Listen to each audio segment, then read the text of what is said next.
uxlasam tushimga kirmaydigan, o'ylasam aqlim yetmaydigan bir ish badi do'stlar. Ma 2 xalta sutni qozonga silib dumlab tikanman, lekin ajoyib yeyishlik bir xil tamoq tayyor bo'ldi. Bir haftada 7 kun yetib yesangizmi zerikmaydiksiz. Avval videoda ko'rsatgan bo'yicha vaqt o'tib ketay deb qolgan 2 xalta sutni bir tal chiniga to'kib olamiz. Undan keyin 2 tal tuxumni videoda ko'rsatgan bo'yicha bir tal chiniga chaqib olgandan keyin seriqini ayirib olamiz.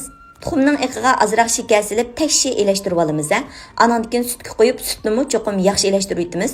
Tuxumning iqi bilan sut ikkisi cho'qim yaxshi elishib ketish kerak. Ko'rib mishakab sizlar do'stlar, qo'shmaganlar qo'shib elinglar. Cho'ng taqsiliq qo'rma, har xil taom, pishiriq, ichimlik, murabba, bozorlik sovuq say darsikimizni 60 xil darsini 10 qo'yib faoliyat qildik.